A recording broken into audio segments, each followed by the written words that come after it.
the jungle. Wow. Based on both of the drafts, Philippines with a bit ready to enter the portal, to enter the land of dawn for Team Philippines versus Indonesia on the opening match of day number 2. We're gonna dive straight into the land of dawn, ladies and gentlemen, for Indonesia versus Philippines. Wow, honestly, the early game is going to be so important here because at any moment, right, any one of these teams, they can actually get an advantage, and if they do, both Indonesia and Philippines are notorious for taking that kind of lead and actually using it as efficiently as possible and punishing every single mistake. And if they do that, they can set the tone for the mid to late game all the way since as early as the 2nd or 3rd minute. You can see in the start here, both teams wanting to go for just a normal start, not really going for anything too aggressive early on. They both just want to clear their camps, get to a point where they can finally actually deal out some damage to burst and obviously use those power spikes well. Here, Arashi, with the pathing of both of the junglers, it does feel like they want to play towards the side laners a little bit early as well. We've also seen many times that Del Rosario on the utility junglers really likes to go and clear that gold lane to help the Beatrix out. Well, the early game is going to be so much pressure, so many things for the roamers to do, right? Because in the early game, it's always about how the roamers can facilitate. Will they move towards the gold lane?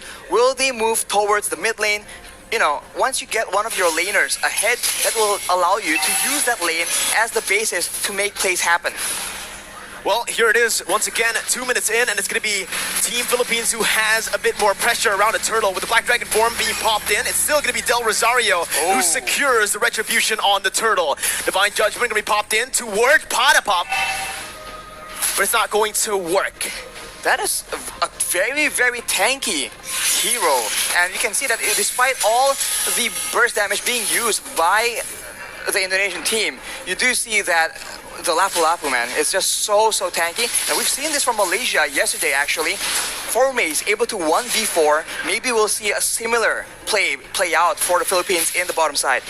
2 minutes in, it's already a neutral objective secure for Team Philippines. And now they're going to look, again, just to play it calmly, play it efficiently. And that's exactly what they need to do. They do not need to go for anything too aggressive here when they have the lead. For the Indonesians, they need to make sure that they abuse that Cult Altar as much as possible. They do have the Black Dragon form as well, so those objective takes are going to be very much in their favor, only if they're able to actually get an advantage and actually capitalize on the fact that they have a bit more crowd control and they have a lot more utility that they can actually abuse to force the Philippines into a tough spot. But of course, if they do go too aggressively, there is a Lapu-Lapu, there is a Valentina, so a lot of counter-engage potential from the side of the Philippines. Well, here it is, another engage coming in, and that's going to be Dreams taken really low. First blood over to Philippines as they're looking for more. That's the IMU doing work, stealing away to Divine Judgment and picking up another for Imam in the mid lane. That is what you have to be aware of, man.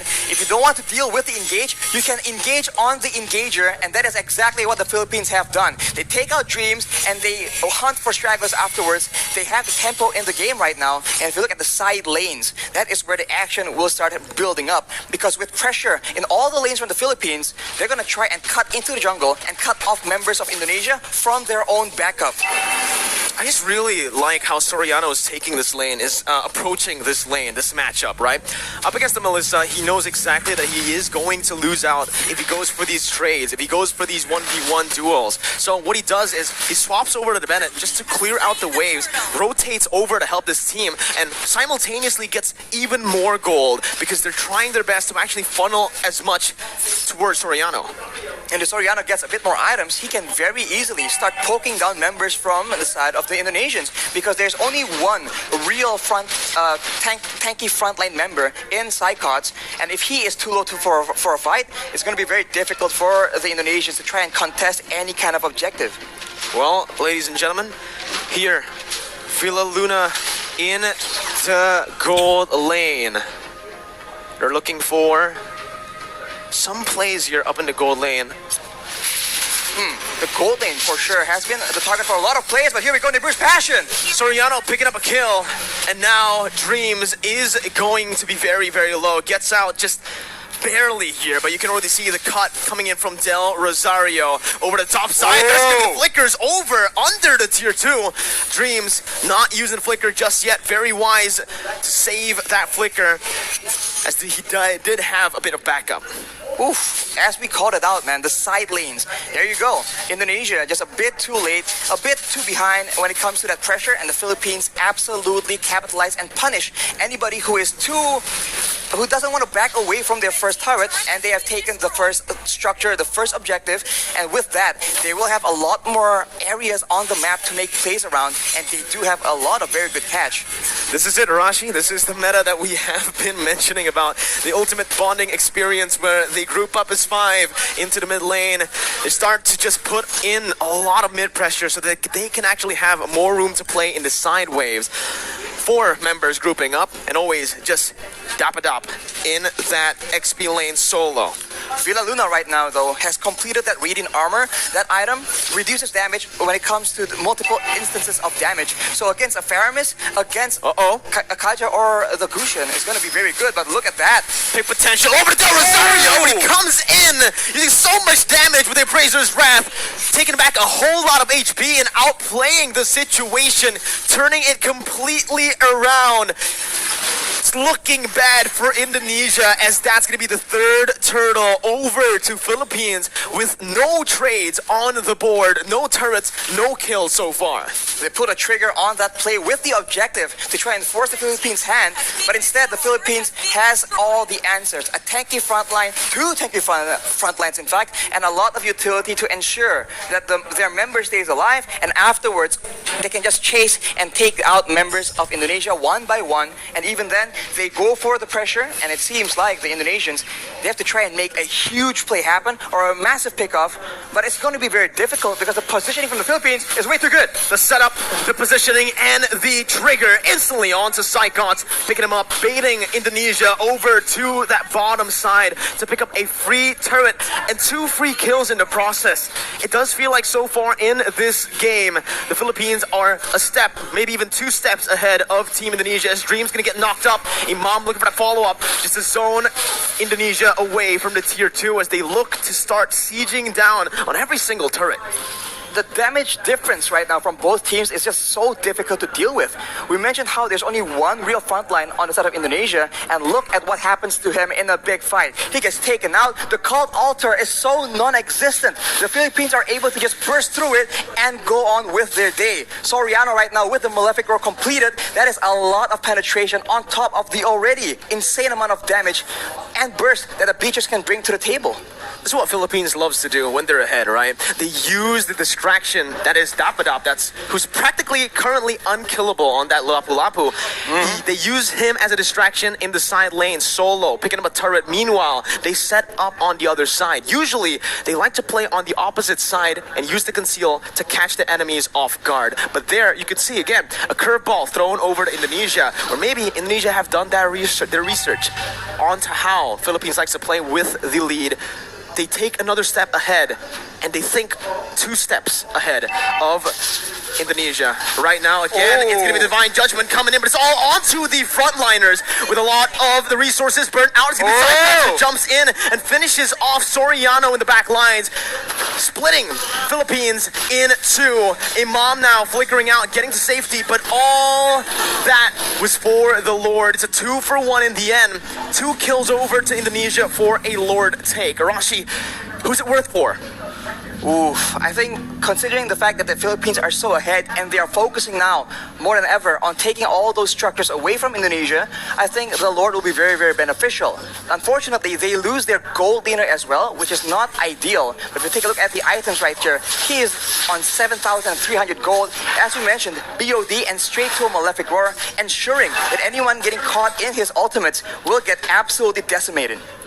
What's another thing that I want to mention is the fact that the 2 kills that Indonesia picked up earlier was onto 2 members with no bounty. There was no shutdown there. So even though Indonesia were able to find some kills, it was just normal gold. It wasn't the added gold that we usually see and they get the Lord for that. So if it was a shutdown, I would actually say that Indonesia definitely came out on top in terms of value. But here, Taz might actually be caught, forced to use that ultimate defensively to get out. And everyone is from the Philippines is available because the death timers are very, very short, and they're going for a siege here where Indonesia don't have a lot of tools to try and counter the poke damage.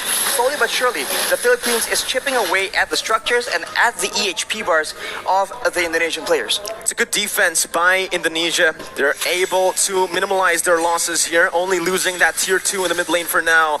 But Brands is going to be zoned away from that mid lane. Philippines looking for that, but look at Psychots with the Petrify. He's able to find 2 on the flanks. Psychots absolutely massive as his engage has started a war that Indonesia can finally win here in this game. 3-for-0 trade as Indonesia look to climb, to crawl themselves back in this game. Blink and you'll miss it. An engage that gave way for Indonesia to take 3 kills for a trade of none. And along with that, Taz is able to secure the purple buff from the side of the Philippines as well. So now they have a momentum. They have recovered a bit of that gold difference. Only 2K right now. But the Philippines, they are still in the lead, and they are no stranger to these late game situations. Dreams opening up the map just a bit. Going to be chunked down by Del Rosario, but he is going to be able to back off without having anything taken away. Honestly, looking at it right now, Rashi, Indonesia, their main win condition, we thought it would be Brands on that Melissa. We thought it was going to be the Gushin on the hands of Taz, but it's actually Psychots, the man that has been doubted so many times by everyone. By the public. I mean, this man has had a very lackluster season in his last performance. In the last season, actually, rather. But here, knowing that Indonesia are relying very, very heavily on a very reliable engage, his Yuzong has been critical, but after 2 engages, will Philippines fall for the same trick twice? Divine Judgment over the Dreams. That's going to be the front liner taken out. That's going to be that. Oh my god, so much damage onto the Lapu. Fortunately, won't be enough though, and now Indonesia, they're actually backing away, and it will be waiting for the Lord take. And Philippines, they are so good at the Lord dance, going back and forth, waiting for their opponents to make a mistake, and with such a long range basic attack on their B-tricks, they can do better. That's what they were waiting for. The Black Dragon form now baited out. Psychots with a Petrify onto Soriano, who's forced to flicker out, but Psychots jumps in, 1v4, soaking in all the damage and sustaining back up. Top it up, gonna be taken down by Brands, and that's another kill over to Indonesia, who were able to play with the death timers of Dreams really well. With him now respawning, they've taken back the lead if they actually can secure the Lord, which they should be able to.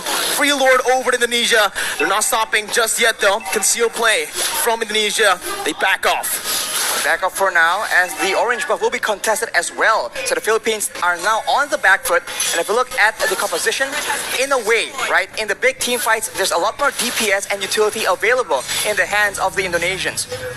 After that play, they go for the purple buff as well, and the Philippines have a huge problem on their hands. The Black Dragon form lasts for way too long. The guiding wind was used to try and buy some make some distance, buy some more time, but it was not enough. The Philippines must come up with a different solution, a different answer. A momentum shift in the 13th minute of the game, and now it's Philippines who have their backs against the wall with the enhanced Lord marching in that top lane. EVOS Legends here, Team Indonesia are going to look to try to siege them down. Psychots once again with a Black Dragon form as Del Rosario tries his best to keep Psychots at bay. The damage comes through once again for the siege to take place, but that's going to be Dapadap who jumps in with the Bravest Spider, but it's going to be a good disengage from Indonesia, backing off knowing that they have found some value. They've taken every single tier 2 except for the bottom lane. And look at how Psychots is playing around with his Petrify, man. He goes in for the Black Dragon form, but he doesn't always use that Petrify. And when you think about it, the Petrify is what makes these engages so dangerous. It guarantees the Furious Dive knockup, and that is what allows Indonesia to just be a lot more elusive. And as we talked about it earlier, this is what is so dangerous. They can feint around, act like they're about to engage a fight, and then back away. The Philippines need to identify the right moment and then adjust accordingly. Do they want to go go and fight after the Black Dragon form is down, or do they want to just stall? Villaluna with that circling eagle over the branch, but it's going to be baited in with the cold ultra placed as well. Soriano targeted by the flanks, and that's going to be Taz who picks up the Beatrix. Soriano taken down, Braz in the midst of it all, still life stealing with his fire. Braz is massive. He is an absolute beast as he wins the battle for Indonesia. It's a 4-0 trade. Indonesia with a comeback here with the tides turned completely. Only Villaluna left to defend with the mini wave crashing in. Villaluna going to be brought back with a Shadow Stampede. Villaluna outside of the base, and Indonesia with the Divine Judgment onto Villaluna will go for the base to pick up the first game of the series. Oh my god, what an upset! It looked like the Philippines were going to cruise to an easy victory, but the Indonesians pull through. 1-0 right now, and they have